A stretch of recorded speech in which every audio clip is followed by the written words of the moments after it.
Sejam todos bem-vindos para mais um episódio da primeira temporada do Informa Podcast. Um podcast não somente para você ficar em forma, mas também para lhe manter informado com dicas de saúde com os experts no assunto. Eu sou o Dr. Edir Sokol, sou médico, empresário, professor e hoje estou no comando do Informa Podcast. E hoje vamos falar sobre saúde feminina. Mas antes eu não poderia deixar de agradecer os nossos apoiadores. Ortotrauma, Clínica de Ortopedia e Traumatologia, Medinfuse, Instituto de Saúde, Bem-Estar e Emagrecimento, Academia Move, Vila de Grano, Produtos Naturais e Crop, Assessoria de Marketing. Para enriquecer o nosso bate-papo de hoje, eu trago eles, esse casal sensacional, meus amigos, super ginecologistas, doutora Raquel e doutor Gustavo Gabaldo. Gostaria de agradecer novamente por estar junto comigo hoje aqui, compartilhando informação de qualidade e bastante conhecimento. Para começar o nosso bate-papo de hoje, eu gostaria de fazer uma pergunta para vocês. Como compartilhar a profissão e a vida pessoal, lidando com as complexidades da profissão e, ao mesmo tempo, manter um relacionamento saudável? Sejam bem-vindos. Olá, Edir, tudo bom? Eu que agradeço, então, o convite de vir participar desse bate-papo, desse podcast, onde vamos discutir bastante coisa legal, Somos amigos de muito tempo, de longa data. Antes da faculdade, ainda desde a da escola, então é uma honra estar aqui com você, tá? Mas assim, olha, a gente, como conciliar assim a vida profissional, a vida conjugal, a vida familiar, enfim, nossa família sempre foi, nossa vida sempre foi pautada em cima disso, desde que nos conhecemos, Nos conhecemos inclusive durante a faculdade, Então a gente sempre andou junto a medicina, a nossa vida conjugal, nossa vida familiar, e ali a gente começou a agir, a trabalhar junto, e aí foi crescendo e foi evoluindo, e achando os espaços tanto para o trabalho quanto para a vida conjugal. Então nossa vida praticamente foi nesse molde, Uhum. Então a gente concilia equilibrando a vida, Tanto a vida profissional, a gente sabe que médico que tem muito estresse, tem uma rotina muito puxada, mas a gente consegue ao mesmo tempo trabalhar, nos dedicar à nossa profissão, estudar, e ao mesmo tempo ter nossa família, que é o nossa foco, Nossa família, nossa vida conjugal, nossa família, que hoje já temos filhos, 4 filhos, Então a gente tenta conciliar e equilibrar isso, E com esse equilíbrio a gente consegue, É possível então conciliar. Mas com certeza. Dá para separar, Raquel? Tem como separar? Vai para casa, é a Raquel. Sai de casa, é a doutora Raquel, ou é difícil isso? Se confunde muito, Então, é um prazer estar aqui contigo. Estou muito feliz Eu que com o agradeço. convite. E falar um pouquinho da nossa realidade para mostrar que é possível a gente trabalhar bem e ser uma boa médica e uma boa mãe. Eu respondo muito essa pergunta, como que tu consegue dar conta disso, Nós temos 4 filhos, então eu comando minha casa, a nossa vida, a organização familiar, mas a gente costuma sempre dizer que a ginecologia que nos uniu. Então, a gente se conheceu porque a obstetrícia nos aproximou. Então, na verdade, nós nos conhecemos dando plantão. Na residência? Não, ainda na faculdade. Como acadêmicos, a gente estava 3º, 4º ano de faculdade, fazendo estágio voluntário na obstetrícia. Então, assim, nós realmente, o nosso destino foi traçado na maternidade. Então, muito bem. Nós nos conhecemos assim, então isso para nós faz com que o nosso dia a dia seja muito leve. Apesar da gente ter os desgastes da profissão, nós conseguimos separar bem porque a gente se apoia. Não existe uma separação, sabe? Nós somos a mesma pessoa sempre, mas a gente trabalha muito não levar muitos problemas para casa. Então, a gente conversa bastante sobre a nossa profissão e a gente se apoia muito, a gente se complementa. Então, nós trabalhamos junto nesse sistema de complemento, assim. Esse tipo de situação acho que faz parte da maturidade, não só do casal, mas também do profissional. Você aprende a diferenciar o que é trabalho e o que é o pessoal, né? Exatamente. Mas parabéns, conheço vocês realmente há muito tempo, desde essa época que vocês se conheceram, porque o Gustavo é meu amigo de infância mesmo, né? Estudamos junto em Curitiba, já para fazer cursinho, depois de fazer medicina, e até hoje compartilhamos uma linda amizade e, enfim, a gente até combinou que a gente não pode se chamar pelos apelidos. Quem nos conhece, quem está assistindo a gente e conhece a gente, conhece os apelidos. Mas como a abrangência do YouTube é gigantesca, então nós combinamos, não sei se vai dar certo, da gente não chamar provavelmente vai. Mas então tá, uma coisa que sempre o pessoal que está assistindo a gente pode pensar, lá na clínica, vocês têm uma clínica, vocês trabalham juntos, vocês lá dentro, vocês atendem todas as patologias dos dois, ou no planejamento de vocês junto, vocês já procuraram atender mais uma parte? Eu não sei se os dois fazem a parte de obstetrícia, ou a parte de ginecologia infantil, ou ginecologia menopausa, porque hoje existe esse discernimento, doenças ginecológicas, existe isso ou não? Existe, assim, a gente trabalha junto, então, assim, as pessoas perguntam, como consegue? Fica o tempo todo junto? Nós não ficamos o tempo todo junto. Então, nós trabalhamos na mesma estrutura física, mas cada um está num lugar. Mas não se vê lá. Não, a gente se vê na chegada e na hora de ir embora. Então, nós passamos os nossos horários separados e essa divisão, ela aconteceu muito naturalmente na nossa vida, assim. Então, nós dois somos ginecologistas de essência, né, obstetras de paixão, então a gente ama obstetrícia.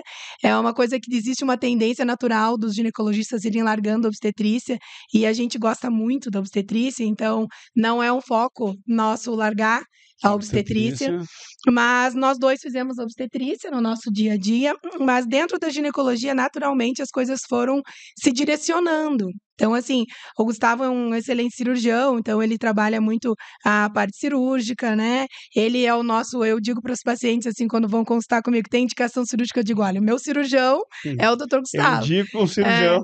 Então, hoje, eu opero as minhas pacientes auxiliando ele. Então, operamos sempre juntos. Então, se tem uma necessidade numa cirurgia, uma esterectomia ou alguma outra cirurgia ginecológica, o Gustavo é meu cirurgião e eu sou a auxiliar que estou sempre com ele. Legal. E isso, naturalmente, foi acontecendo, assim. Então, eu tenho um perfil bastante clínico, eu atendo muito adolescentes, mulheres na fase reprodutiva, não só com obstetrícia, mas no acompanhamento. Mas eu estou numa fase muito apaixonada pela perimenopausa, o climatério me encanta, talvez porque eu estou vivendo ele. E estou muito encantada, tenho feito muito essa parte de reposição hormonal, de dar qualidade de vida para as mulheres nesse momento. Na verdade, é quase como um objetivo de vida meu, fazer com que as mulheres entendam que elas podem ser felizes em todas as fases. Que a menopausa não é o fim da vida da mulher. Não, é o começo de uma fase maravilhosa se ela for bem acompanhada, é uma fase onde a mulher não precisa se preocupar com anticoncepção, ela pode ter uma vida sexual mais livre, ela pode ter muitos benefícios, mas ela tem que estar bem acompanhada, ela precisa estar bem conduzida. Exato. Uma coisa que pouco se falava antigamente era a longevidade, né? E hoje em dia é o que mais se fala, uma longevidade saudável. E não tem como uma mulher ter uma longevidade saudável se no período que ela for passar o climatério ou a menopausa, ela não fizer o tratamento e o acompanhamento adequado. Exatamente. Mas a gente vai falar sobre isso, mas iniciando as nossas pautas de hoje, quais são as doenças ginecológicas mais comuns que afetam as mulheres e como elas podem ser prevenidas?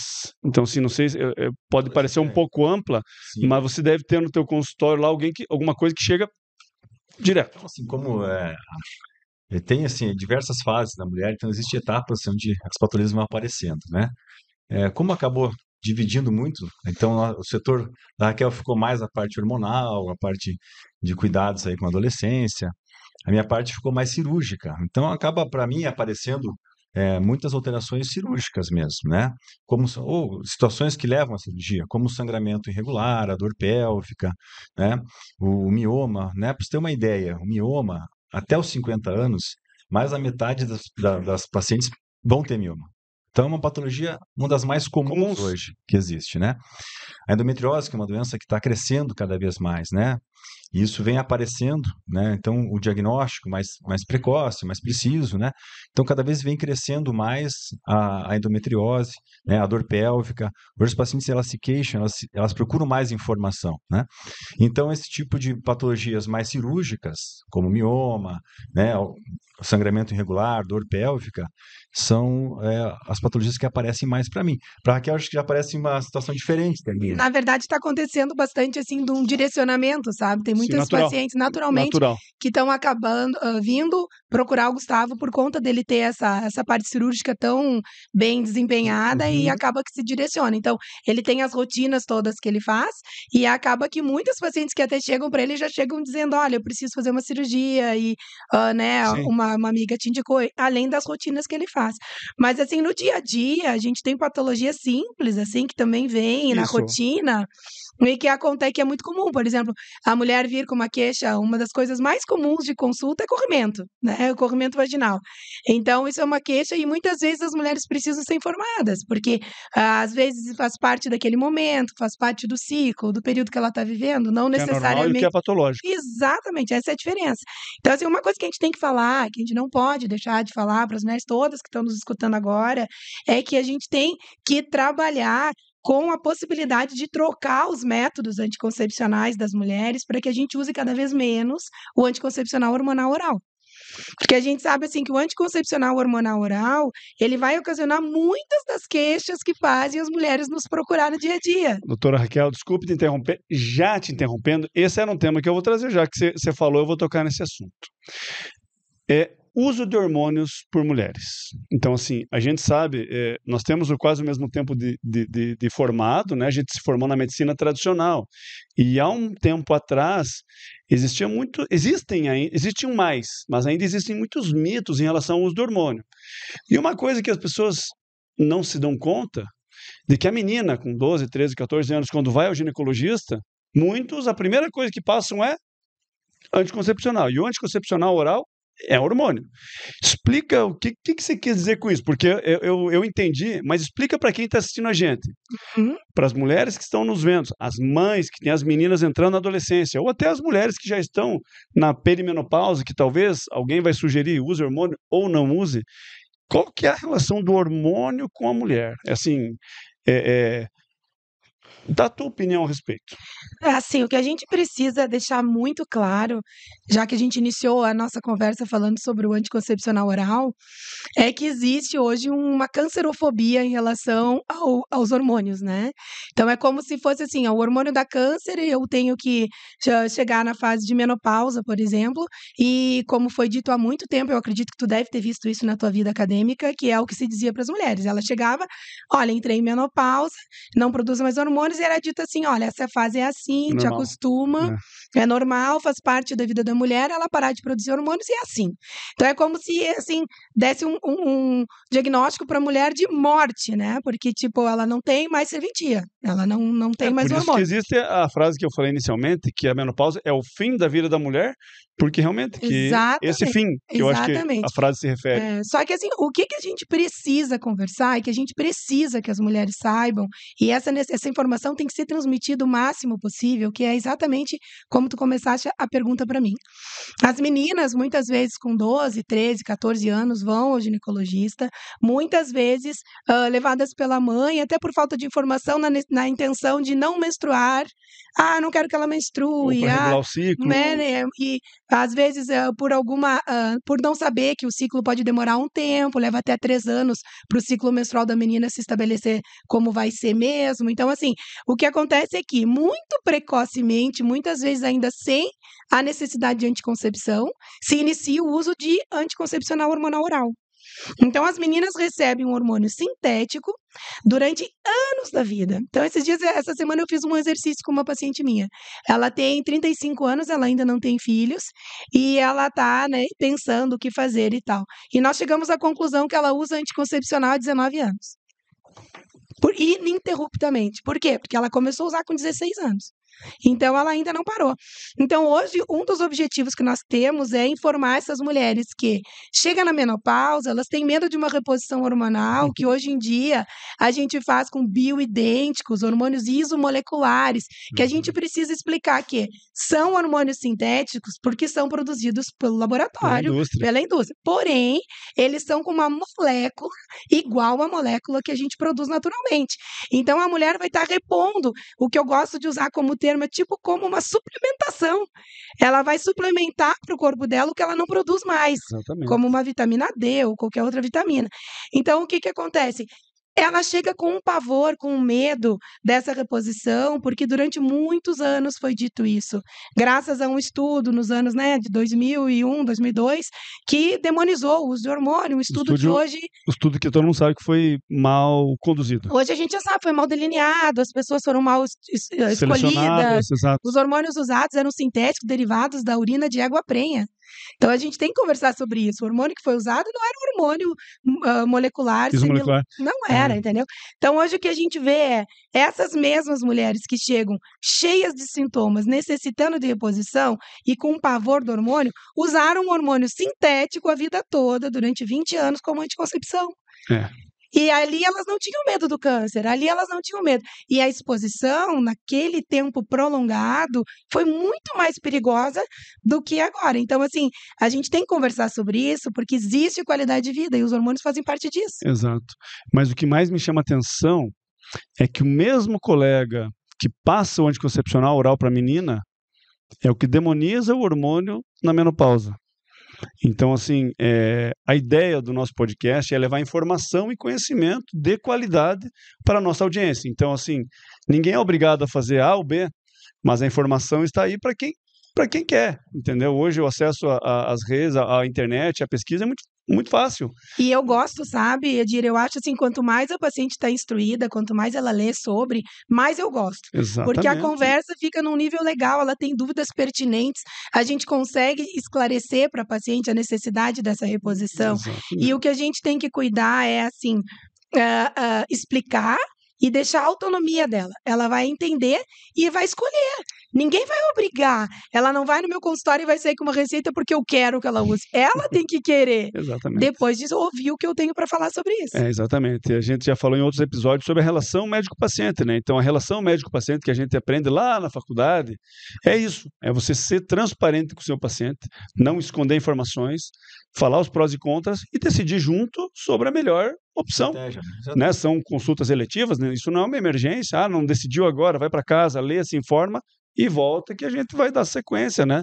Então, acho que é bem pertinente. Voltando à saúde feminina num contexto geral. Existem exames que são exames de rotina que a mulher tem que fazer? Eu entendo que vocês atendem mulheres e cada mulher de determinada fase da vida ela tem a sua particularidade. Então, assim, tem exames até 20 anos, ou na primeira menstruação faz isso, na vida reprodutiva faz isso, e depois na menopausa faz isso. Existe esses exames para fazer com que o exame, seja exame físico, seja exame clínico, ou seja exames de imagem ou de laboratório, que consiga triar e fazer com que a mulher previna o surgimento dessas doenças que você citou, SOP, endometriose, mioma, etc. Com certeza, isso são exames importantes na rotina ginecológica, né? São exames que a gente faz a prevenção primária, né? E a segunda... Isso, aí que eu queria falar mesmo. Isso, a prevenção primária é aquela que a paciente habitualmente vai, né, melhorar a sua atividade de vida, né, melhorar a saúde através do exercício físico, alimentação, né? Uhum. Mas existe também, não pode esquecer, então, a prevenção secundária, que às vezes a gente consegue detectar por algum exame algo logo no início, né? E aí a gente consegue agir e tratar. Um exame, por exemplo, é o preventivo, né, do colo do útero. Esse o Papa Nicolau que falam? Papa Nicolau, que é famoso, né? Uhum. Esse, a partir do momento que a paciente começou a ter relação, a primeira relação, ela já deve procurar o ginecologista, então, para iniciar o Papa Nicolau, então, iniciar o preventivo do câncer do colo do útero. Isso a gente consegue fazer a prevenção. Então, é um exame super importante para fazer. Tem que lembrar que no preventivo, a importância de começar logo que se começa a vida sexual é porque a maioria das alterações que a gente detecta no preventivo são ocasionadas pelo HPV, que é um vírus transmitido pela relação sexual, né? Exatamente. E que é um vírus que hoje em dia é disseminado, ninguém sabe quem tem, quem não tem esse vírus, né? Então, nós temos um exame de rastreio geral para o Papa Nicolau, para o HPV. Pro HPV. O exame que a gente faz de rotina, então, é o preventivo. Ali a gente vai detectar alguma alteração que o HPV possa causar. Ótimo. Existe a vacina? Já vacina. E para quem que é indicada a vacina para o HPV? Hoje, na rede pública, a vacina é indicada para os adolescentes, né? Então, a gente tem uma faixa etária das meninas que são indicadas logo de início, de 9 a 12, 13 anos. É bem inicial para os meninos também. Então, não precisa ter iniciado a vida sexual Não, ativa, então. tem que ser antes, porque qual que é o princípio da vacina? Prevenir a primeira É a contato. imunização. Então, o quanto antes a mulher ou o menino também, a menina, o menino, receber essa vacina, menos chance tem de ele desenvolver a doença do contato. Então, sempre ela é mais efetiva antes da vida sexual. Claro que hoje já se trabalha com a necessidade de vacinar em qualquer idade. Então, qualquer idade não. Se leva até 40, 45 anos agora, né? Para homens e mulheres, que já tem um benefício. Então, mesmo para quem já teve um contato sexual que possa ter sido exposto ao HPV, a vacina ajuda contra os piores tipos, que são os cancerígenos, né? É isso aí que eu queria chegar. Por que você falou do HPV? Existe esse vírus, ele predispõe a alguma doença? Então, o vírus HPV ele predispõe a alguns tipos de câncer, né? E um deles é o câncer do colo do útero. O câncer do reto também é uma das formas de câncer que o HPV pode causar. Então, ele predispõe ao aparecimento do câncer do colo do útero. Ele altera o DNA celular e ali transforma a célula, que aí ela vai desenvolver o câncer do colo. Ah, importante, viu, pessoal? Ficar atento a essa informação. Então, esse é um dos exames que se faz, é o preventivo, né? Claro, a gente faz exames de laboratório, hemograma, colesterol, desde a paciente iniciando a primeira consulta, a gente já faz para ver as vitaminas, ver como esse adolescente está, e aí já começar desde o início, mudar todo o contexto, né? Fornecer saúde para ela, mudar toda a trajetória dela como mulher. E claro que ao longo da vida ela vai engravidar, ela vai ter exames específicos para gestação, e ela vai ter uma idade ali dos 40 aos 50 anos, onde aparece a maior parte das alterações, que é onde vem a parte hormonal, que a gente vai começar a sempre rastrear todos os hormônios dela, e sempre fazer exames de imagem também. Então é importante também fazer o exame da ultrassom, porque a ultrassom também detecta alterações, às vezes, logo no início. Ultrassom do quê? Ultrassom transvaginal, ultrassom ginecológica, né? Essa é uma... Inclui mamas também ou só? Mamas e também inclui. Até uma coisa importante sobre isso da mama, que a gente tem que falar, que assim, a gente fala bastante de prevenção, né? Então, assim, o preventivo, ele acaba sendo uma prevenção mesmo. Ele é preventivo, porque tu coleta o material, detecta a lesão pré-cancerosa. Isso. Então, a gente tem que lembrar que os exames de imagem de mama, eles não são prevenção, eles são diagnóstico precoce. Então, assim, o que a mulher tem que saber? Hoje nós sabemos que o maior fator de risco para câncer de mama é a obesidade. Então, a gente tem que trabalhar em cima de qualidade de vida. O que é prevenção para câncer de mama? É atividade física, é uma boa alimentação, é cuidar de suplementações, essa mulher tem que ter. E, além de tudo, também a parte mental, né? Uma mulher que faz caminhadas, que fica com ela mesma, que gosta de meditação, yoga.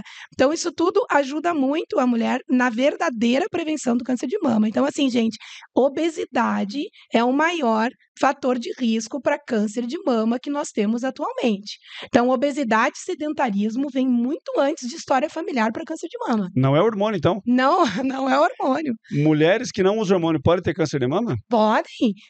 E olha, principalmente, nós temos mulheres que têm todo esse pavor sobre os hormônios no período de menopausa. São mulheres que acabam sofrendo a menopausa de uma forma muito violenta.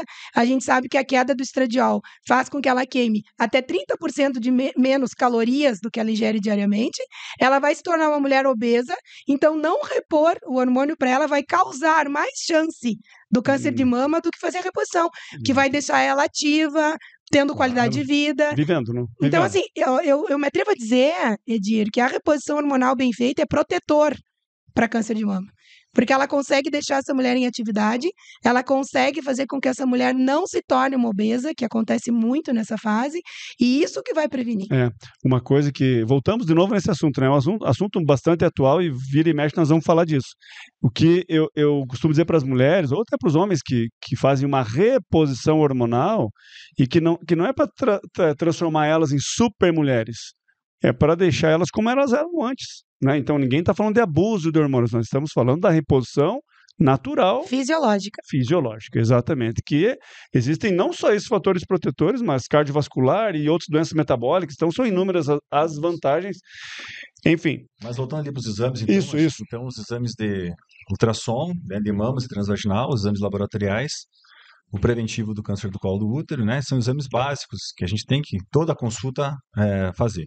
Claro que a paciente depois de 50 anos tem a mamografia, ou até um pouquinho antes, né? A densitometria, que a gente avalia também a parte óssea. Então, são os exames necessários para fazer a prevenção secundária. Porque se detectando alguma coisa, a gente já tem como... Tratando logo no início. Por exemplo, o ultrassom é essencial para ver alterações uterinas, né? Ver um mioma. A paciente às vezes vai tentar engravidar, nunca fez uma ultrassom, tenta, não consegue, aí vai fazer uma ultrassom, tem lá um mioma comprometendo a cavidade, comprometendo, né? Então, assim, é um exame também essencial para fazer a prevenção. E o interessante de falar é que é tudo muito dinâmico, né, Diri? Então, assim, a paciente diz, não, mas eu fiz ultrassom no passado, estava tudo bem. Não preciso fazer. Precisa. Porque, assim, o mioma que não estava lá no passado, esse ano pode estar. Exato. Então, assim, muda muito. Então, essa necessidade do anual é realmente para fazer uma medicina preventiva, né? Exatamente. Então, e qual que é a frequência que a mulher tem que ir ao ginecologista? Uma vez ao ano, ao menos. Mesmo Sem assintomática. queixa. Isso, sem assintomática. queixa. Quais, então, fala para a nossa audiência, quais são sinais ou sintomas que a mulher nota, então, fora do habitual, da consulta anual, que diz, não, opa, estou com um problema ginecológico e preciso procurar o meu médico? Então, assim, tem várias alterações que podem acontecer, né? Uma delas é quando o ciclo começa a ficar um ciclo bagunçado, irregular, né? A paciente começa a atrasar a menstruação. Isso é uma das causas, às vezes, de uma síndrome ovário policístico, né? Ou uma das causas que pode dificultar uma gestação, uma dor pélvica, né? A paciente tem o ciclo menstrual e isso é um hábito comum dizer que toda paciente que menstrua tem dor, né? Isso não é comum, né? A gente não é uma coisa que já vem, né, culturalmente dizendo que a mulher... Culturalmente tornou-se comum, mas não é para ter. Não é para ter dor. Então, o paciente tem todo então a TPM lá não tem que existir a dor pré-menstrual, aquela cólica. A cólica. A dor pré-menstrual, uma dor, todo ciclo tem uma dor intensa, que às vezes até incapacita a paciente, Isso, não pode nem trabalhar, tem que ficar de cama, isso não é normal. Isso levanta um alerta, né? E principalmente hoje em dia para endometriose, né? Porque uma das causas, dos sintomas da endometriose é a dor pélvica cíclica. Então, aquela dor que está lá todo mês incomodando, né? Pode ser um diagnóstico de endometriose. Então, ficar atento a essa dor. Saber que isso não é comum é uma procura para o ginecologista. E uma coisa interessante que a gente tem que falar, falando de endometriose, é que muitas vezes as pacientes têm algumas queixas que ela não associa, né? Amor, assim como sendo endometriose. Então, ela tem uma dor, ela tem, às vezes, uma dor que acompanha o mês todo, ela tem, após a relação sexual, ela tem distensão abdominal, ela sente um desconforto, aí ela começa a procurar outras áreas, ela vai num gastro, ela vai em algum lugar, né? Não é raro que as pacientes cheguem pra gente depois de procurar muita gente. Então, tem que se pensar, é mulher, tem dores que estão difíceis de se justificar, a gente tem que pensar nas manifestações inespecíficas da endometriose. Né? Para ter uma ideia, a endometriose demora até 7 anos para ser diagnosticada. Por isso, porque ela não procura o médico certo, não procura o especialista que tem a ideia sobre a endometriose. Exato. Você falou inicialmente que hoje existe mais endometriose. Eu quero reverter a pergunta e perguntar, existe mais ou existe mais conhecimento que está tendo mais diagnóstico precoce? Com certeza, isso é a busca do conhecimento mesmo, né? Hoje em dia se consegue entender melhor a doença, né? E se consegue diagnosticar melhor a doença. Exato. Então, com certeza, hoje, os exames de imagem também melhoraram bastante, né? Hoje o médico escuta melhor, identifica melhor a queixa, né? Então ele consegue ter um diagnóstico mais precoce. Por isso, claro, que tem aumentado o diagnóstico. E agora puxando para a história do hábito de vida e hábitos saudáveis, a gente tem que lembrar que também a endometriose pode também ter aumentado, além dos diagnósticos terem melhorado, pode ter aumentado mesmo pela etiologia dela, né? Porque a gente vê que hoje as mulheres são muito estressadas, elas comem mal, não fazem atividade física, elas dormem mal. A mulher tem que dormir, gente, mulher tem que dormir. Né? Eu sou médica e eu digo assim, mulher tem que dormir, plantão noturno tem que ser masculino. Mulher tem que dormir bem. Errada não tá, eu concordo. A gente tem que ter o nosso ciclo necessário, né? Então, assim, as mulheres mais estressadas, a gente vê, né, que tem mais chance de fazer esse diagnóstico. Tem uma origem genética, imunológica, não sabe muito bem a causa. Por que causa essas lesões? Por exemplo, tem mulheres que tomam anticoncepcional a vida inteira, né? A endometriose, assim, ela tem um fator hormonal que age e tem um fator inflamatório também, né? O hormonal que ativa a lesão, que faz a lesão crescer, né? Se tu pensar assim, teoricamente, se usa o anticoncepcional, bloquearia o ciclo e não teria mais Exato. endometriose. Mas não, as pacientes usando às vezes a vida inteira, 16 anos, um anticoncepcional, mesmo assim ela tem endometriose. Por quê? Porque ela tem um estímulo genético que os fatores do dia a dia, o estresse, a rotina, a alimentação ruim, pode desencadear essa lesão ao surgimento da lesão, né? Então, assim, tu vê, a gente sempre cai na mesma conversa, né? Que o fator de saúde, de alimentação, de sono é essencial, né? É Para todas as essencial. patologias. E existe um erro em relação ao anticoncepcional oral também, que é que ele trata qualquer coisa, né, Edir? Então, assim, se dá anticoncepcional oral para mulher que tem, eu acho que tu tem endometriose, vou bloquear teu ciclo, toma um anticoncepcional oral, né? Eu acho que tu tem SOP, né, que é a síndrome dos ovários policísticos. Eu vou te tratar com anticoncepcional. O anticoncepcional não trata nem endometriose e nem SOP, né? O anticoncepcional, ele é anticoncepcional, bloqueador ovariano, que, no meu ver, não é o melhor método anticoncepcional, mas que muitas vezes a gente acaba usando, principalmente nas meninas mais jovens, por não ter uma opção, né, para usar alguma outra, um DIU ou algum outro método. Mas tem que se lembrar que o anticoncepcional, ele não trata essas doenças metabólicas, né? Pensando em SOP, pensando em endometriose. Então, tem que estar sempre pensando nisso. Ele só vai mascarar, na verdade, né? Ele vai só... E a pessoa fica assintomática? Sim, ó, se ela não tem, ela tem endometriose e precisa bloquear o ciclo, o anticoncepcional é uma forma de bloqueio também, né? Mas ela não vai tratar a doença. Ela vai bloquear um pouquinho a ação do hormônio, né? Nas lesões. Pode ser que diminua os sintomas, dependendo do grau da endometriose que ela tenha, né? Mas se a endometriose tiver outros estímulos inflamatórios, né? Ela vai continuar crescendo e vai continuar invadindo e agredindo, né? Tá.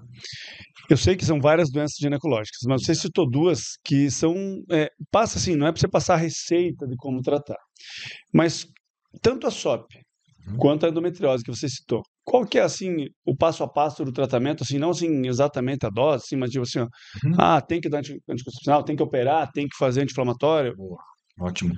Eu vou falar mais da endometriose primeiro, né? Endometriose, assim, existe o tratamento clínico e existe o tratamento cirúrgico para endometriose, né? A paciente depende do grau que ela tem de lesão, porque endometriose é o quê? É uma lesão endometrial que todo mês aquele endométrio descama na menstruação, então algumas células parecidas com esse tecido se implantam fora do útero, e às vezes pode se implantar na bexiga, Isso é a no doença, intestino. então. A doença é o tecido uterino implantado fora do útero. E esse tecido vai proliferando e vai crescendo pela ação do estrogênio, né?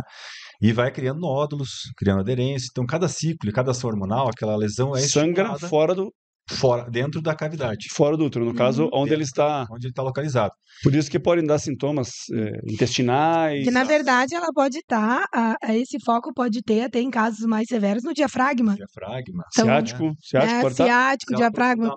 É muito rara de acontecer. Bexiga, intestino. Então, a gente tem, por isso os sintomas tão inespecíficos, né? Então, assim, o tratamento da endometriose depende muito do que a paciente deseja e da clínica da paciente, né? Se a paciente é uma paciente que tem uma dor muito incapacitante, né?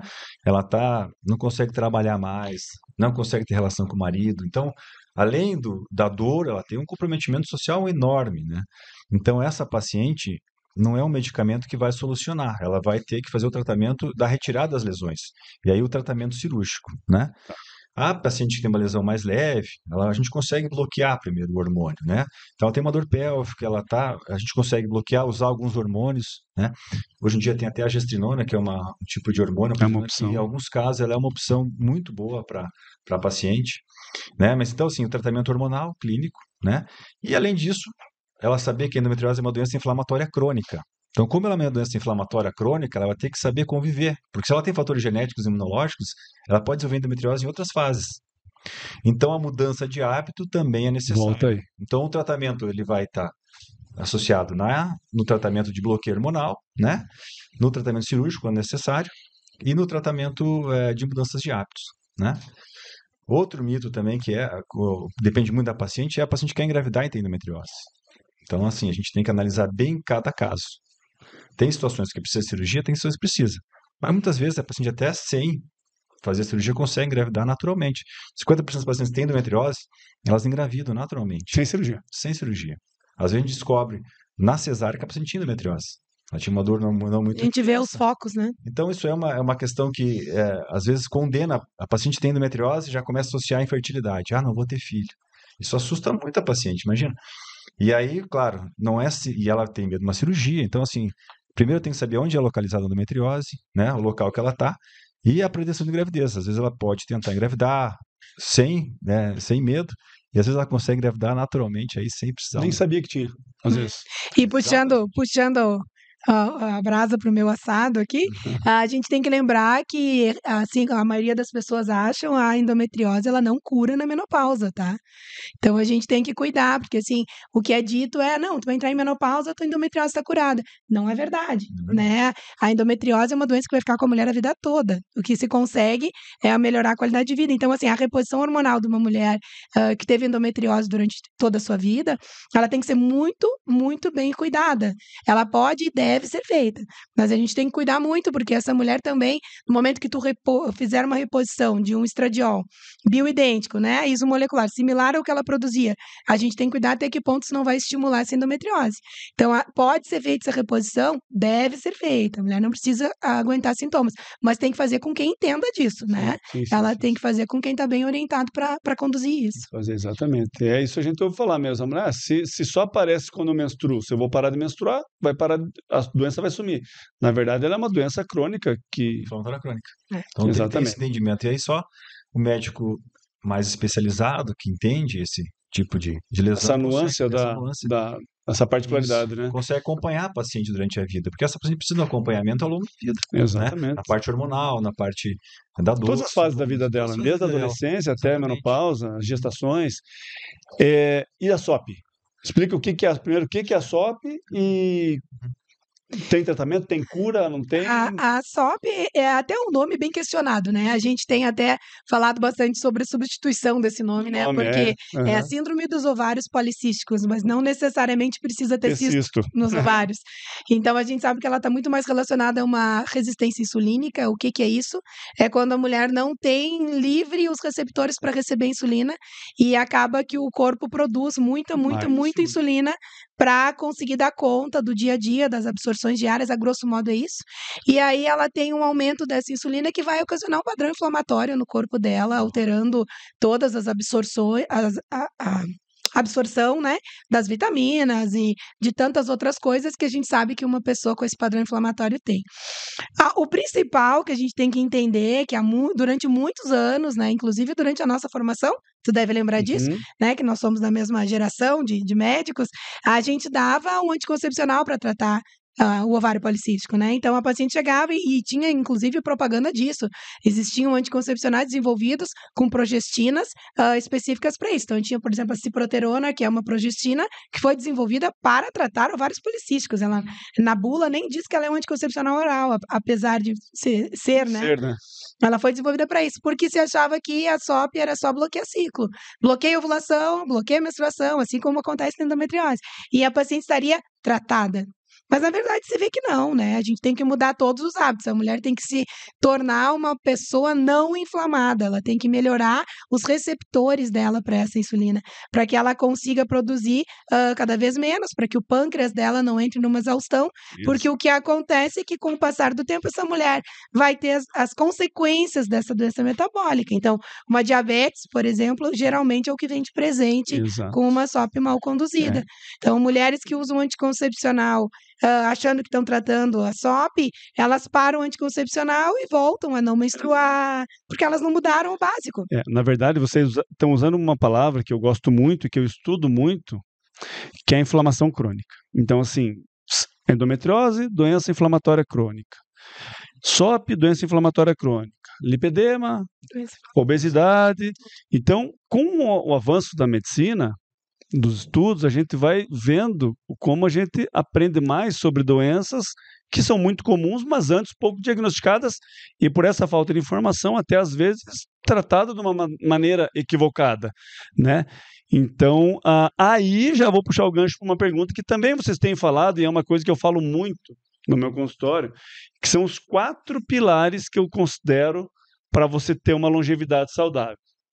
E nós vamos falar sobre um pouquinho sobre cada um deles na ginecologia, como que ela interfere positiva ou negativamente, que são hábito alimentar, prática regular de exercício físico, o sono que você falou, padrão de sono, com sono reparador, e de que forma o estresse influencia na saúde ginecológica. Vamos começar, então, pela parte alimentar.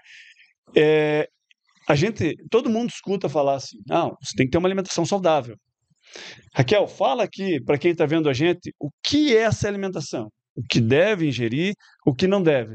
E eu costumo dizer que a mudança do padrão alimentar começa no mercado. Então, quando você for fazer a sua compra, tem prateleiras que você tem que passar correndo e prateleiras que você tem que parar, olhar e pegar mais, né? Então, ensina a nossa amiga aqui que vai no mercado com o marido, o que ela tem que pegar mais e o que ela deve evitar. Eu gosto de usar a palavra bom senso, né? Eu acho assim que nada é totalmente proibido e nada é totalmente permitido. Então, dentro aquela frase feita que muitos já usam, né? Tu tem que ingerir mais aquilo que tu descasca do que a embalagem que tu abre, né?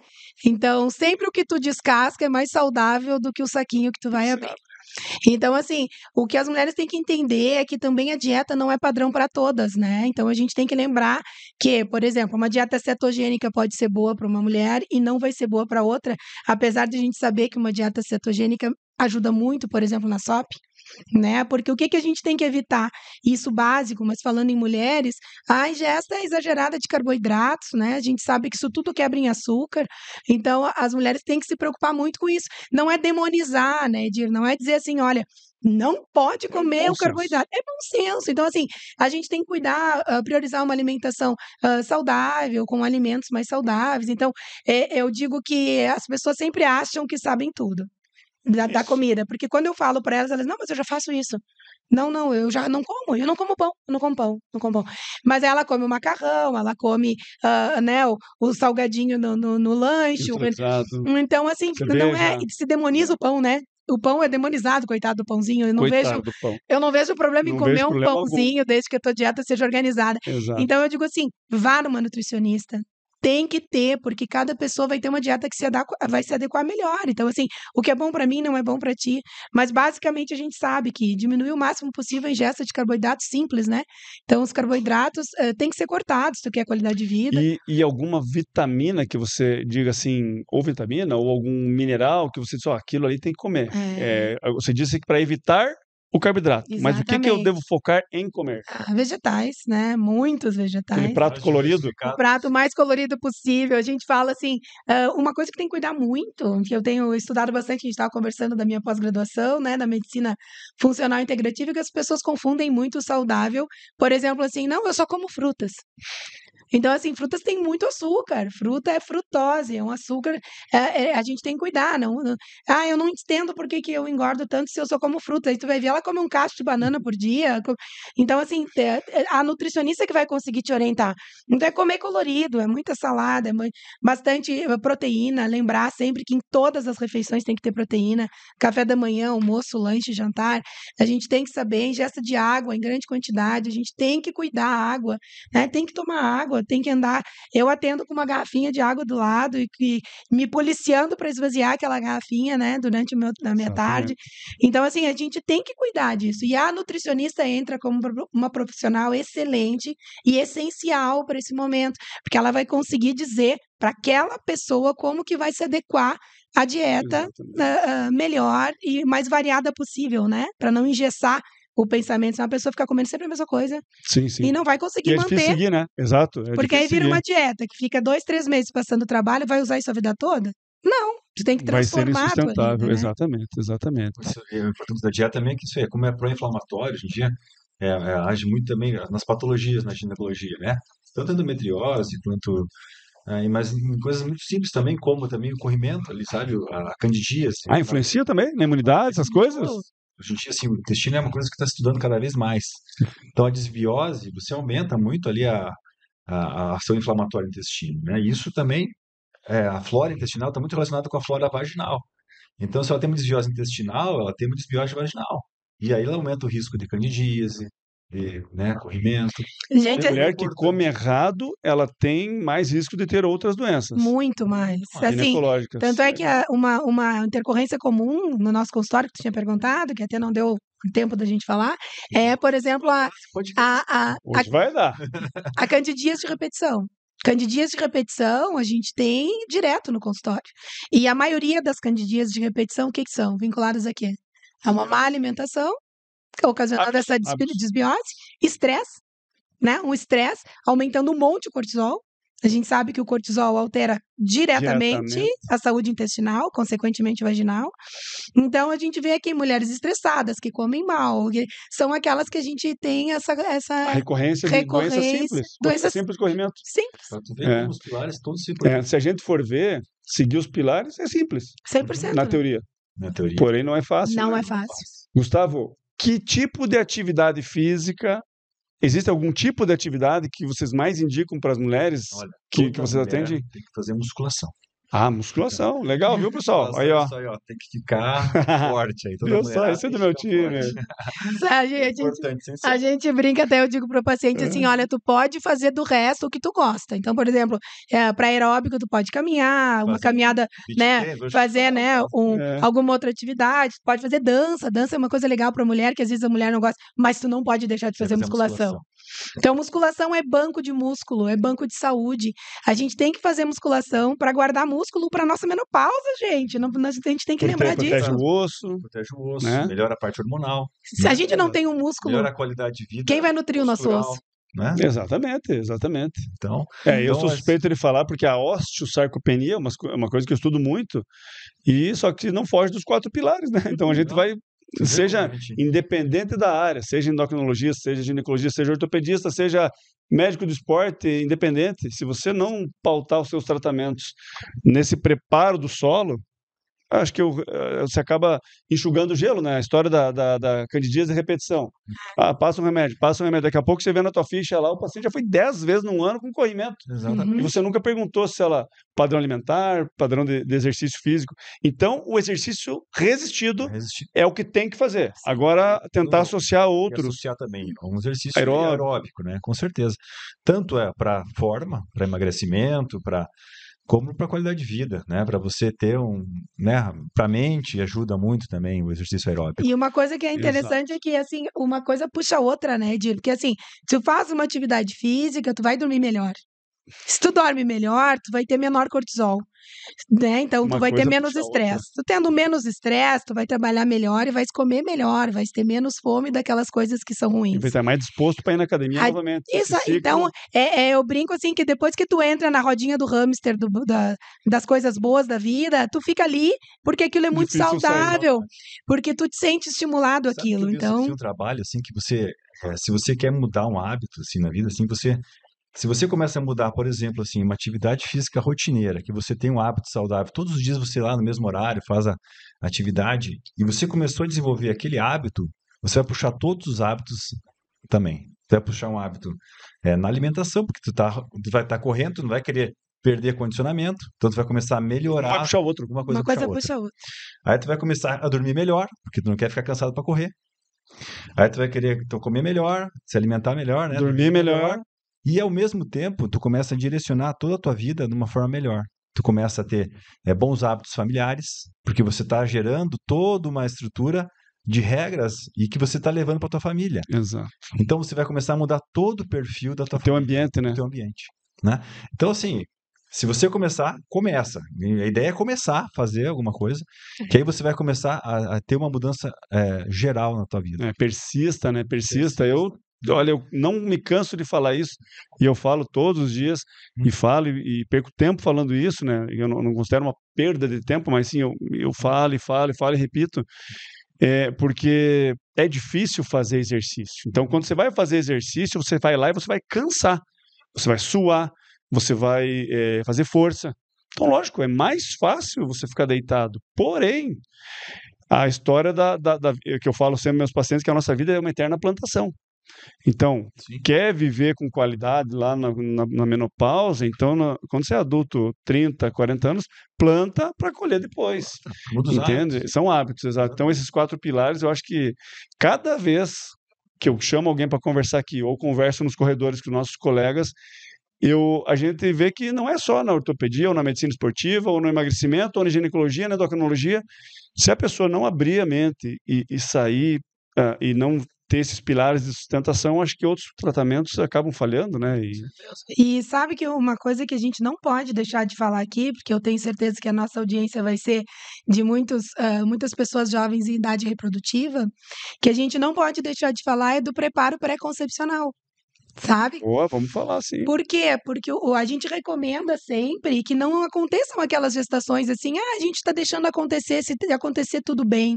Eu me preocupo muito com isso. Eu digo assim, tu até pode deixar acontecer, desde que tu esteja com essas mudanças na Preparado. tua vida, Isso. todas já feitas, né? Alinhadas. Porque assim, o deixar acontecer sem esse preparo aumenta muito o risco de perda gestacional, aborto no início da gestação, de complicações.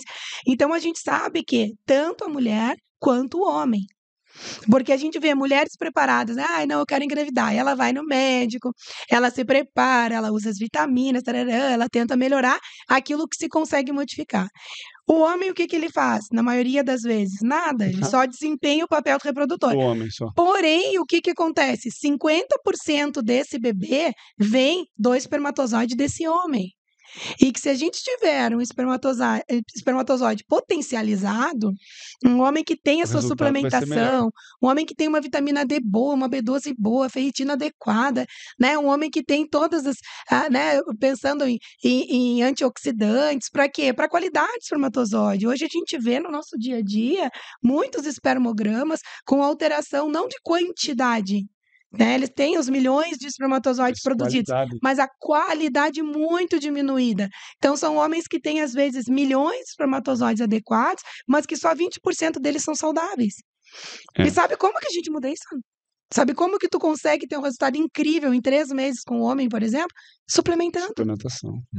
Melhorando a alimentação, orientando a atividade física, diminuir bebida alcoólica. O homem bebe mais, teoricamente, que a mulher, e os que estão se preparando têm que saber que o álcool é deletério, o álcool deixa o espermatozoide defeituoso.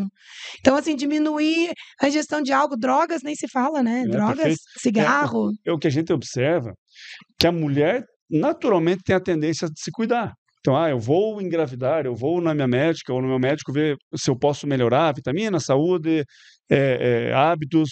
E o homem só faz o papel do reprodutor. Ele continua sendo aquele perfil do homem machão, que sai beber toda noite, e acho que isso não vai interferir numa gestação. Eu acho que a gestação, vocês me conhecem muito bem, a gestação não é da mulher, né?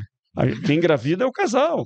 E se o homem não entender, não cair essa ficha de que ele engravida junto com a esposa, não vai dar certo. Aí o que você falou, eu ia perguntar, o risco de uma gestação assim, num casal que não está preparado, como é que eu posso dizer, não é fisicamente, mas metabolicamente preparado, tem mais riscos. E ainda, o bebê de um casal que venha a nascer, ele também pode ter outras doenças mais facilmente, ou depois que nasceu, segue a vida e não tem nada a ver? Não, claro, o padrão inflamatório, né, durante a gravidez influencia totalmente, né, para o crescimento do nenê, né? O nenê, para ter um peso adequado, um crescimento adequado, para ter uma placenta adequada para nutrir esse nenê, ele tem que ter uma vida saudável, né? A paciente que não tem isso, que tem os fatores inflamatórios, ela põe um risco muito grande para o crescimento fetal, o desenvolvimento fetal, né? Então, sabe que assim, a alimentação influencia muito ali. Então, isso é um assunto muito sério, mas a gente vem reforçando, né, isso a toda hora, mas isso influencia muito. A ideia do nosso podcast Informa não é poupar você, ouvinte, de uma consulta. Claro. É bem pelo contrário, é dar informação para que você, que está lá, agora você está do lado do teu marido ali, pensando em ter um filho, cutuca ele do sofá, acorda ele, faz ele assistir novamente, principalmente essa parte, que o homem não é só o papel do reprodutor, ele tem uma participação muito maior do que isso. E olha uma coisa bem interessante, que eu acho que todo mundo vai gostar de ouvir e se preocupar em quem não tem hábitos, né, ou poder modificar para frente. Que assim, eu só tive filhos homens, né? Então, mas assim, por exemplo, a Priscila, tua esposa, que teve meninas, né? Vocês tiveram meninas. Os teus netos foram feitos na gestação da Priscila, das tuas filhas. Porque os óvulos que as tuas filhas carregam foram formados na vida intrauterina delas. Sensacional. Então, a gente com bons hábitos na gestação afeta 2 gerações. Os nossos filhos e os nossos netos. Calma aí, doutora, espera aí. Explica pra gente aqui, eu não entendi. Então quer dizer que as minhas filhotas que a Dona Onça teve, Dona Onça é minha esposa, Priscila, aqui, um beijão, Priscila, que a gente teve, então cada vez que ela menstruar, quer dizer que os óvulos dela já estão, já desde a concepção? Os óvulos Como é que é essa parte aí? as meninas, a formação dela reprodutiva, a parte dos precursores dos óvulos para ovulação, eles são feitos na vida intrauterina, quando essa mulher foi gerada. Então, por exemplo, os meus óvulos, Na concepção. que deram origem aos meus filhos, são de óvulos que minha mãe, que foram formados em mim quando eu estava na barriga da minha mãe. Então, as mulheres nascem com os óvulos que elas vão usar durante toda a vida. Então, por exemplo, os óvulos da Priscila foram formados na gestação da Priscila na mãe dela. Então, durante a vida, ocorre um período de pausa hormonal e quando começa as menstruações, que inicia a vida reprodutiva, esses óvulos que já estavam prontos desde a vida fetal, começam a amadurecer e são liberados mensalmente em milhares de óvulos e um só vai ser capacitado para a ovulação. Então, por isso que existe um padrão, um tempo para que a mulher possa engravidar.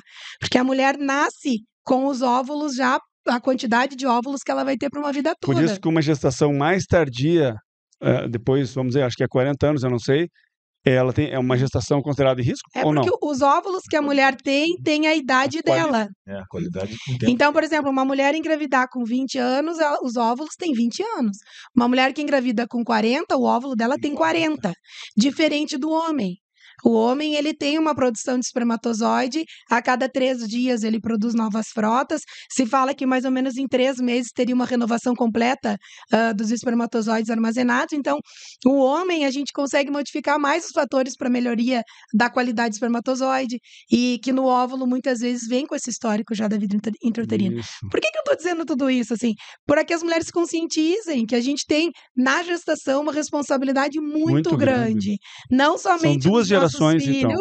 né, nas nossas filhas, por exemplo, quando tu tá gestando uma menina, como nos teus netos que vão sair daquele óvulo. Exato, olha só que coisa Então, interessante. Nossa.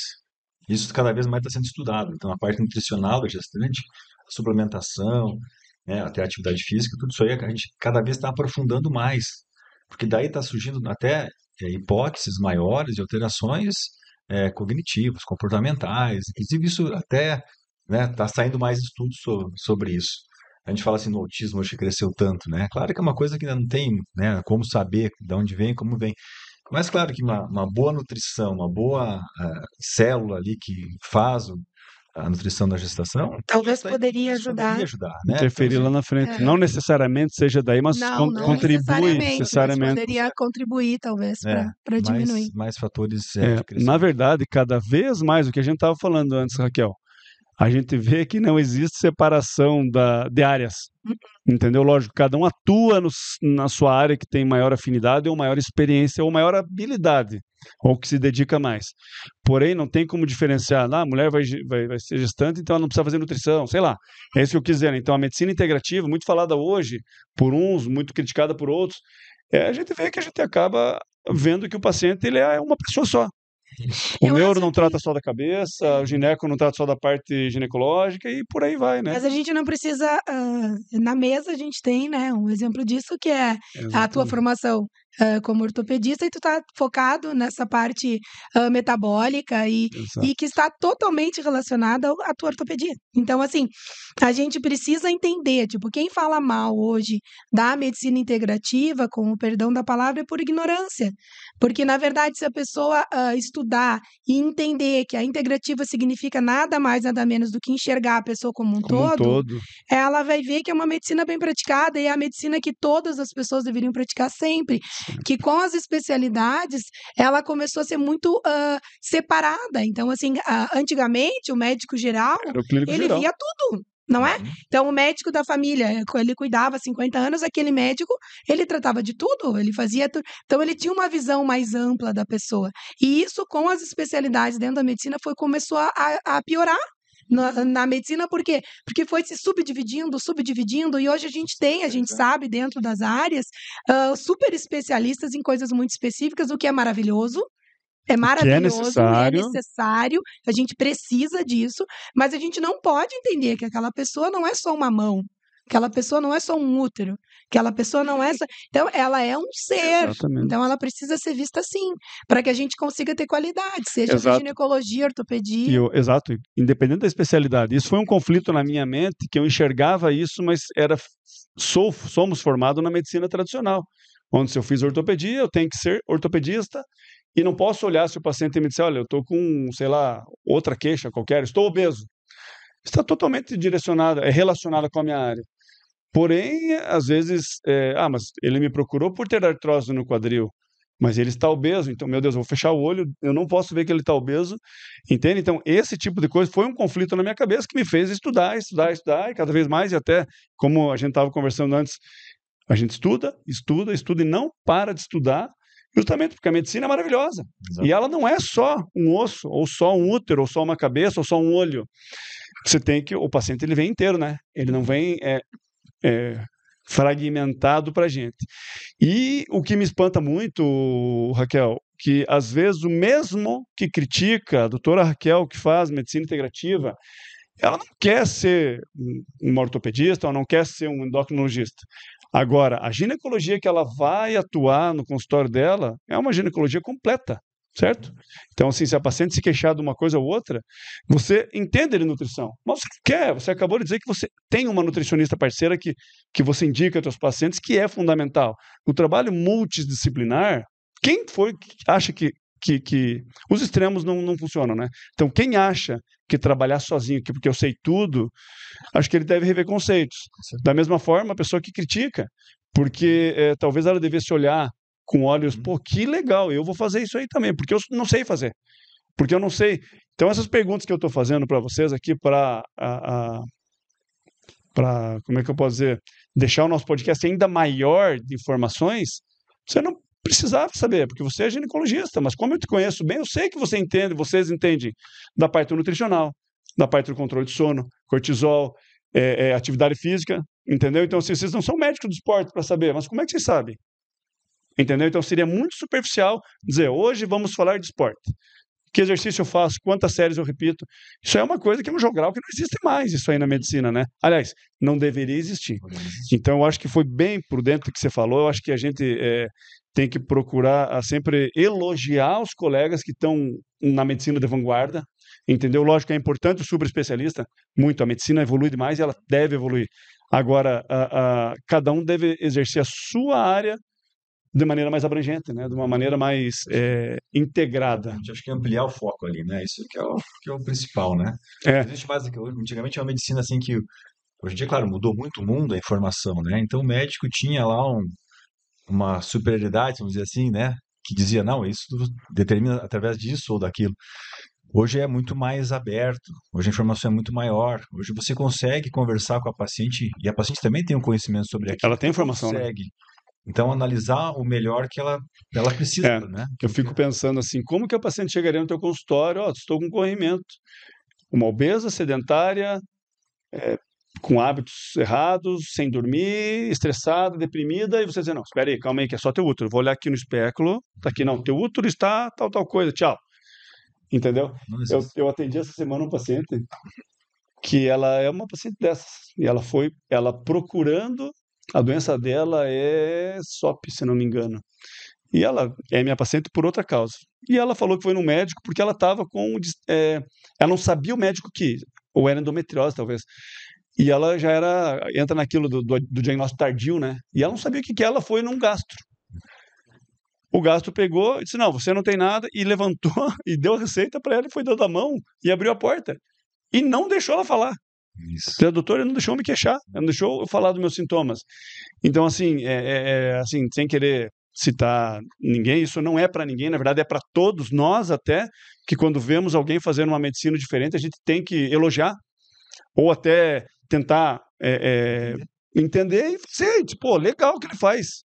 acho que quero ser um cara que nem ele. E isso tu deve perceber no teu dia a dia, assim, que às vezes a gente atende e muitas vezes a conversa, uma boa orientação é o que o paciente precisa, né? Muitas vezes ela não precisa ser que nenhuma receita. Exato. Né? Eu digo assim, às vezes tu diz, olha, não, vamos então me faça a rotina e tal, volte aqui, vamos conversar, porque a gente vê que não precisa de uma receita, porque na verdade ela precisa ser ouvida. Ouvida. Ela Você precisa sabe que ser ouvida. isso desde a época, isso da medicina antiga mesmo, eu me lembro bem da faculdade, o professor dizendo lá, os professores de psiquiatria, acho que era, não me lembro qual que era a disciplina que eles falavam.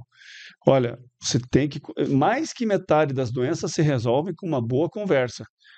E aí o que você falou, exatamente. Daí você vai lá tendo o paciente em 2 minutos, ele não tem tempo de falar. Não, o principal instrumento do médico são os ouvidos, né?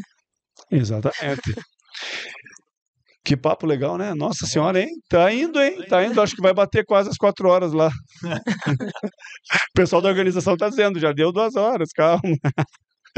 Mas enfim, na área da ginecologia, quais são os avanços da medicina que vocês ou que já estão usando ou que vocês preveem que devem surgir, ou que, tipo assim, o que vai acontecer na medicina que vai ser o boom da gineco, assim, no sentido de tanto de tratamento quanto de prevenção?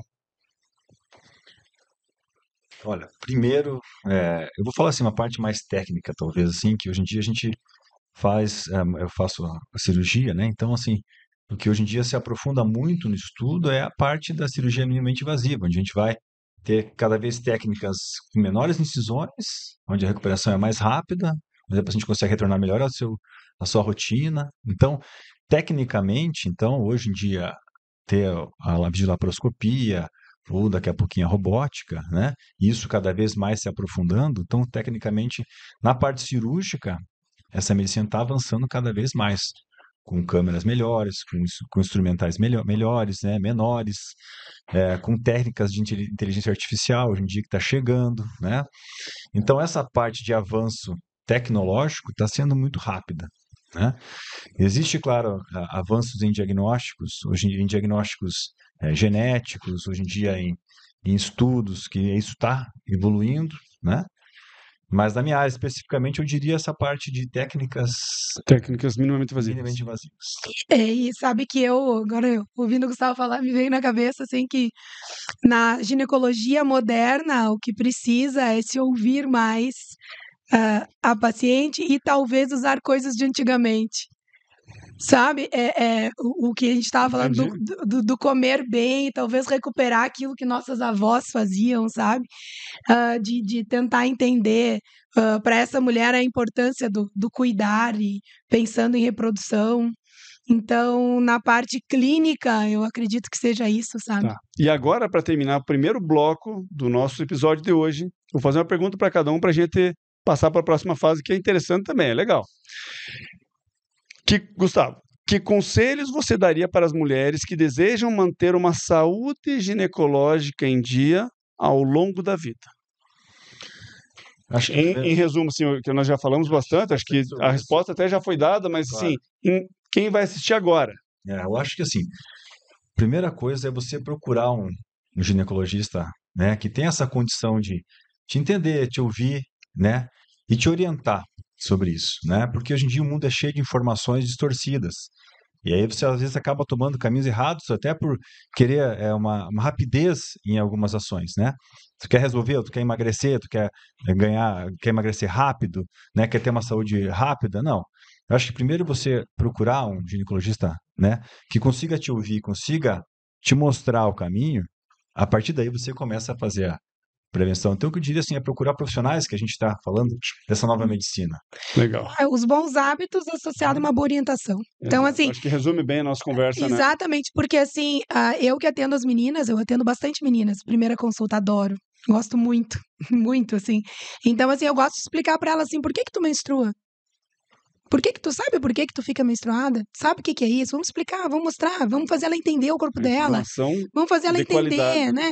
O que é uma ovulação, o que acontece, por que o ciclo é assim. Então, assim, basicamente, mulheres se informem, Saibam como funciona seu corpo, permita-se conhecer o seu corpo, entender como que é a sua fisiologia, como que as coisas são, porque assim, no mínimo descompasso que aconteça, tu vai te perceber e tu vai conseguir procurar Exato. uma Eu acho que atenção. antigamente tinha aquele tabu, né? É feio a mulher se conhecer ou o homem se Uhum. conhecer.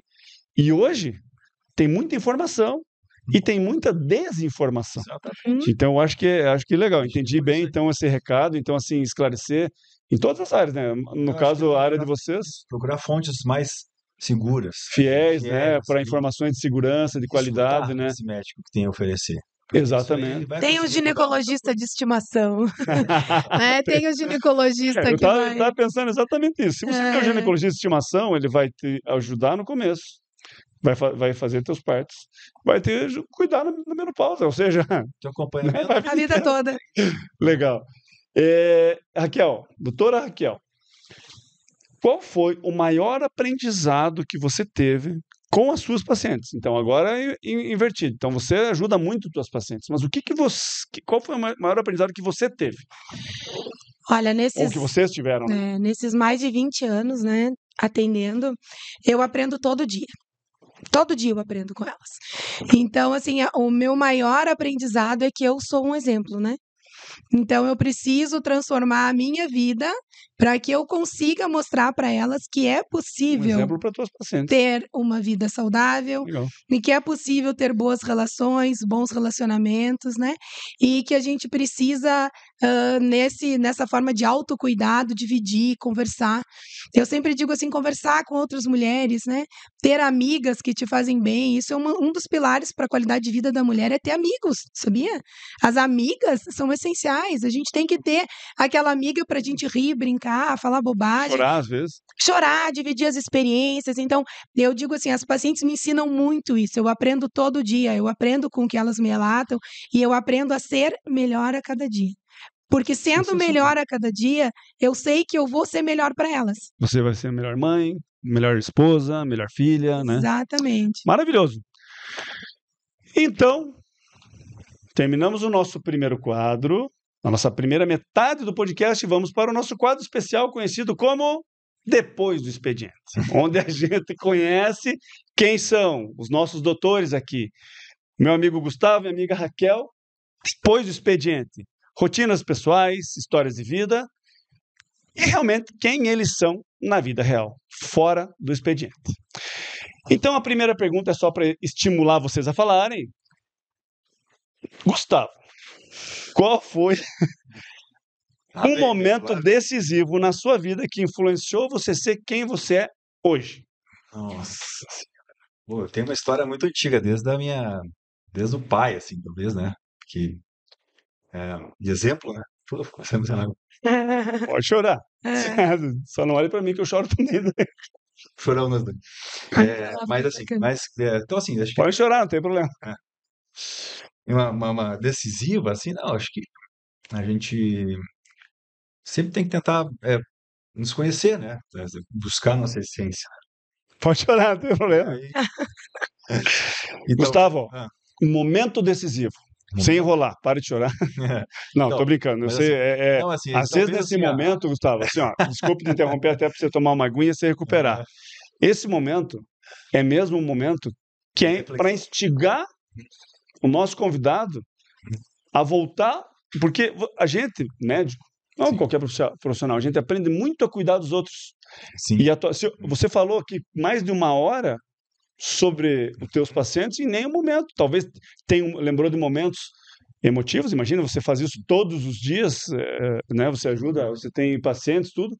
Mas, enfim, mas quando é um momento mesmo para você voltar para você, ou Gustavo, Sim. o pai, o esposo, o filho, entendeu? Para quem não conhece o Dr. Gustavo, ele é filho do ginecologista, um dos maiores ginecologistas que Pato Branco já teve, que é o Dr. Gilberto Gabaldo, um querido, né? Não sei, ele está atuando ainda? Não, Pato Branco. Então, mas ele já... Aliás, agora ele está como diretor. Diretor do hospital, né? Ele é diretor de um dos hospitais aqui da nossa cidade, da Policlínica Pato Branco. Mas, enfim, então ele já realmente tem a ginecologia já na veia dele, entendeu? Gustavo, vamos, Raquel, Vou mudar enquanto você pensa. Quer responder? Então responde. Um Um momento decisivo que levou você a ser quem você é hoje. Existe, Raquel? Quer falar da tua vida? Quer falar alguma coisa? movimento assim, olha, desde que tem na residência, sem momento específico, assim, onde eu falo assim, não, eu não Há um mudei. momento, de Isso repente. foi construindo durante a vida, sabe?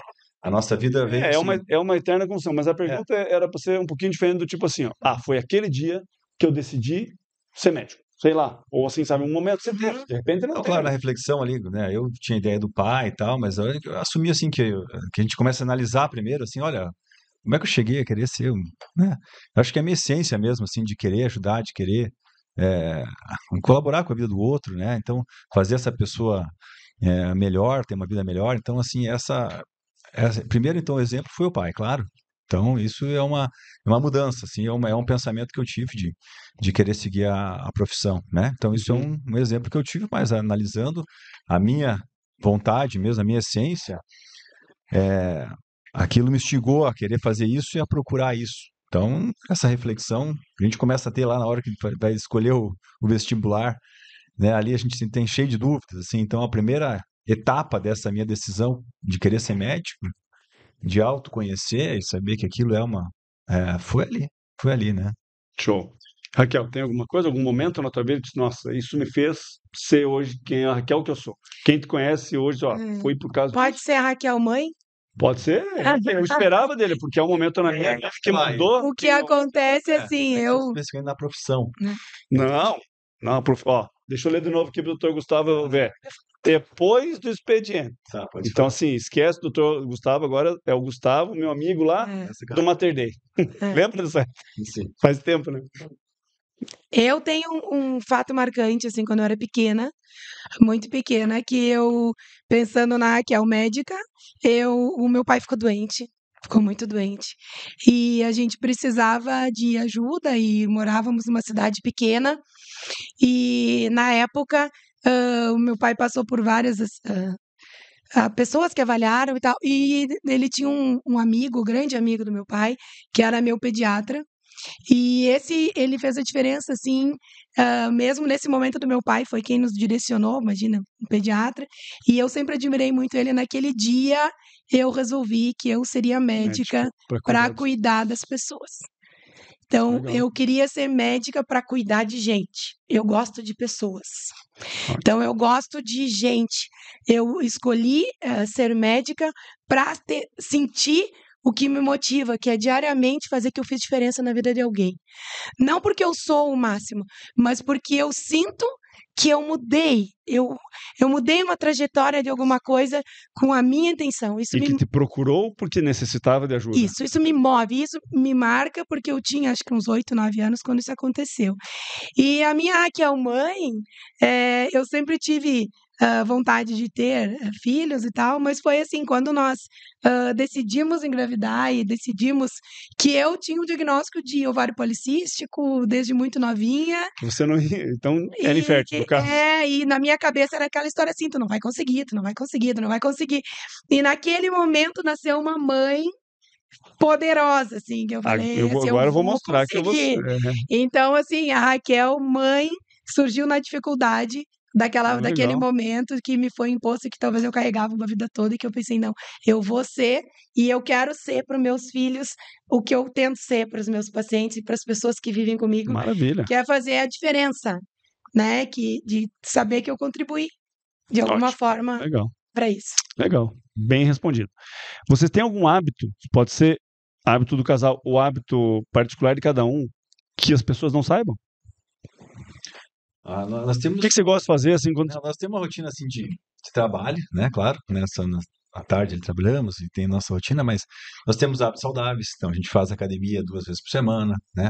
Eu fazia bike, andava de bike, né? E a gente tem o hábito de reunir a família. A gente está sempre com a família. Então almoço sempre com a família inteira. Nunca deixamos, acho, de ter um almoço. Uma coisa que a gente gosta muito da parte a parte de energia, assim, de meditação, de melhorar como que a gente sente a vida, como que a gente sente. Então a gente trabalha de algumas formas. Eu gosto muito de fazer yoga. O Gustavo já fez yoga comigo bastante tempo e o Gustavo tem os momentos dele que ele medita, né? Ele gosta desses momentos dele sozinho, que ele faz a meditação, as leituras Gosto muito de diferenciadas. caminhar também. Caminhada, às vezes a caminhada ajuda a É, mente, né? então a gente tem hábitos assim que a gente não abre mão. Então, por exemplo, Legal. que é o fim de semana, é o churrasco de domingo com os nossos filhos. A gente virou Então, a tradição da família. é uma coisa que a gente não abre mão é almoçar em casa com os filhos. Aproveitando o gancho, exatamente. E um hábito que vocês não deixam de fazer quando viajam. Levar os filhos Ok, no turismo. ok, A exato. gente tá sempre junto. É. Mas tá, viajaram junto, toda a família, Viajaram, Mas lá tem alguma coisa, olha, eu posso estar em casa, eu posso estar aonde estiver, isso a gente não deixa de fazer. Olha, lá em casa a gente tem. Exercício, ou Não, mas leitura, ou lá em meditação. casa a gente tem uma fé bem forte, sabe? Então, assim, a gente tem o hábito, nós somos católicos, a gente tem o hábito de ir à missa, então a gente leva, e isso é uma coisa que nos questionam muito, né? Porque a gente tem filhos adolescentes, então a gente tem um filho de 17, um de 13 e 2 de 10, e as pessoas perguntam para nós assim: como é que vocês conseguem fazer eles virem na missa? Eu digo, a gente não faz nada. A gente simplesmente convida que a gente vai e o nosso hábito, eles gostam, eles vão porque eles Na verdade, gostam. eles pedem.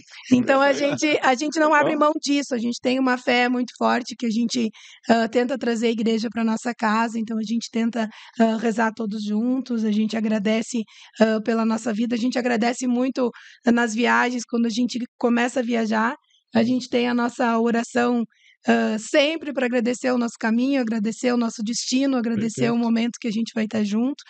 E a gente Muita gratidão, a gente agradece muito. muita gratidão assim a vida e poder proporcionar isso para os nossos filhos. E vocês têm, assim, agora,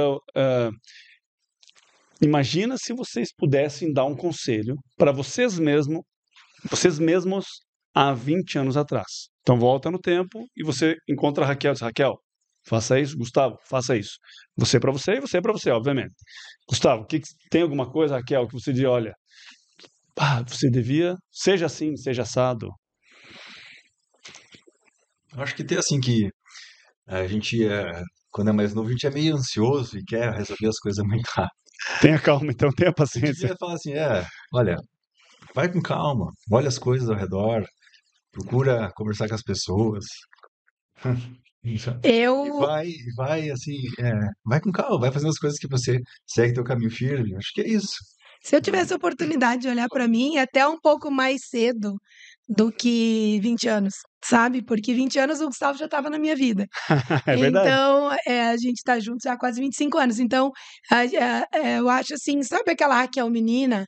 Aquela Raquel que foi morar sozinha com 14 anos para poder estudar e tal.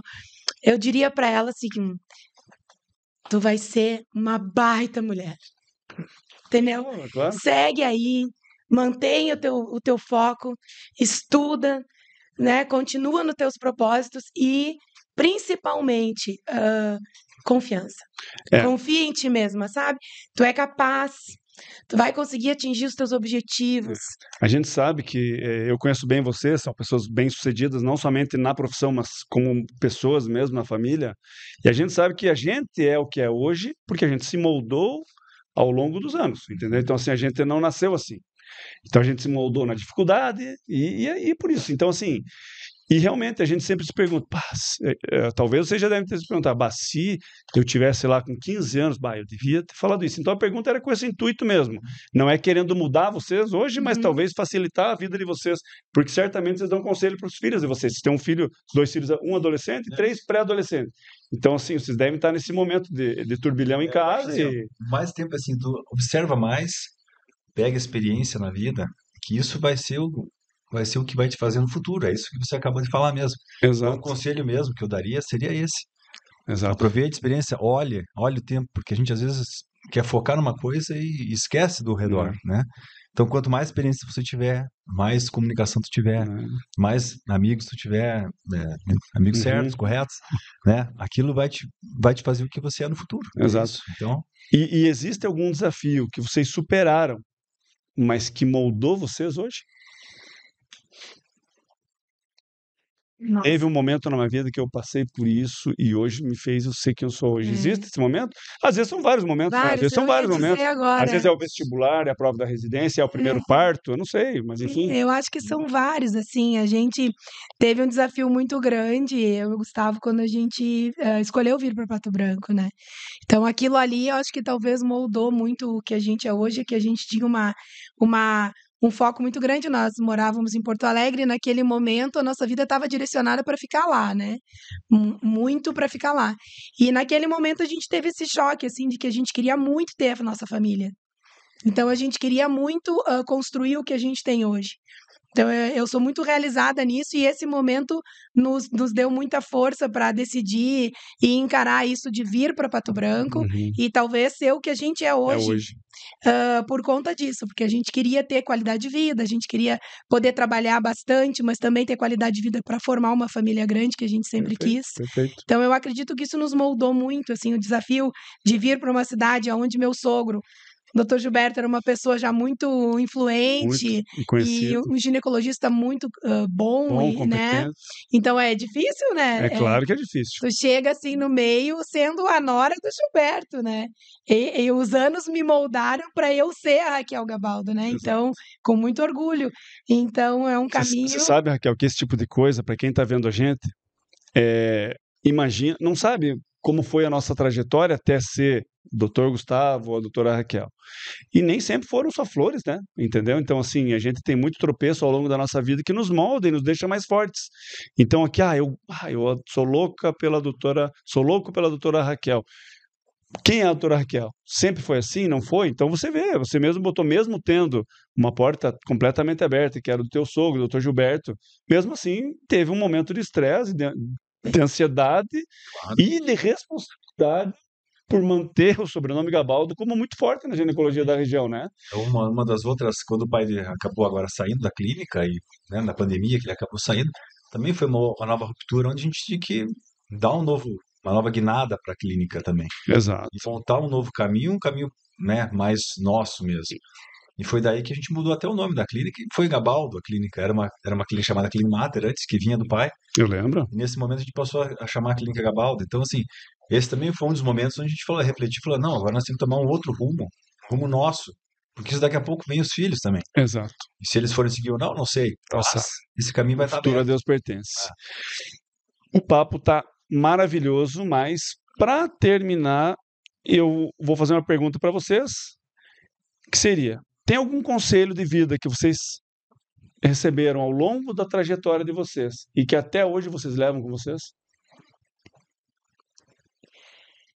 Eu tenho muita força, assim, que eu lembro muito do meu pai, que ele me disse, né? Que nada a gente consegue de graça, né? Então, assim, nem na natureza. O que tu tem que cuidar, tu tem que preservar, para que tu consiga colher, né? Quando eu tinha 14 anos, meu pai me disse isso. Ele disse, tu sabe o que tu quer, tu já escolheu o que tu quer ser, eu já queria ser médica. E eu tive que escolher, uma decisão foi muito difícil, que foi aquela decisão de sair de casa, muito jovem, muito pequena. Hoje eu penso, meus filhos com essa idade, é até difícil de acreditar. E meu pai sempre disse assim, vai atrás dos teus sonhos. Não existe limite para quem tem fé e para quem tem força para atingir os seus objetivos. Eu também acho que assim, eu diria assim, que o difícil às vezes é você descobrir o que você quer. Na hora que você descobrir quem você é, a tua essência, aí você não pode parar mais. Então, tem que ser o melhor naquilo que você se propõe a fazer. Ótimo. Então, assim, isso é um conselho que eu recebi. Assim, na hora que você achar, pode ser. Eu acho que o pai falou assim: se tem uma árvore, ou tu quer ser o galho, tu quer ser a folha, ou tu quer ser. Mas se tu escolher, seja o melhor naquilo. Seja a melhor árvore, seja a melhor folha, seja a melhor fruta. Né? Chegamos ao fim de mais um episódio da primeira temporada do Em Forma Podcast. E eu gostaria de agradecer meus super amigos, doutora Raquel, doutor Gustavo Gabaldo, muito obrigado. Eu vou pedir para vocês deixarem aqui as formas de contato para a nossa audiência que quiser conversar com vocês, porventura marcar uma consulta com vocês, ou saber um pouco mais da vida de vocês. Olha aqui para a câmera e fala Nós atendemos ali na Clínica Gabaldo, ginecologia, então, que é ali na Avenida Brasil, 644. O telefone lá é 2101, né? 2101, 2812. 2812. Confundi. Falha nossa. Então vai lá, repete de novo. Vai de novo. 046-2101 2812. 2812. Nas redes sociais. Hoje a gente tem uma tendência a em todas as áreas, mas na medicina também acompanhar bastante redes sociais, né? Então, a gente, médico mais antigo, mais raiz, tem mais dificuldade disso. Então, a gente está começando a tentar deixar a nossa rede um pouco mais ativa. forte para que as pessoas nos conheçam. Então, pode seguir a Gabaldo Ginecologia no Instagram e tem os nossos perfis pessoais, Dr. Gustavo Gabaldo, doutora Raquel Monks Gabaldo, onde a gente tenta mostrar um pouquinho do que a gente é no perfil pessoal, até para conhecer um pouquinho da Raquel não médica, né? Do Gustavo não médico. Perfeito, perfeito. Então eu agradeço você que esteve com a gente, acompanhou o nosso episódio, esse bate-papo maravilhoso, muito emocionante, muita emoção, choro e tá tudo certo. É assim que vai. E eu vou dizer para vocês, não sei se vocês sabem, mas episódio sim, episódio não. Quando eu faço aquela pergunta, o convidado chora. Então, assim, isso já é meio proposital. E vocês vão ver, vocês que acompanham a gente, aproveita, segue o meu perfil no Instagram, @Dr. Edir Sokol Júnior. Segue meu canal, onde todos os episódios estão lá no meu canal do YouTube, Edir Sokol Júnior, e no Spotify. E eu não poderia deixar de agradecer quem torna isso possível, que são os nossos apoiadores. Ortotrauma, Clínica de Ortopedia e Traumatologia, Medinfuse, Instituto de Saúde, Performance e Emagrecimento, Move Academia, Vila de Grano, Produtos Naturais e Crop, Assessoria de Marketing. O meu muito obrigado a você, que aguentou a gente quase 2 horas. Meu muito obrigado a vocês e até a próxima. Tchau!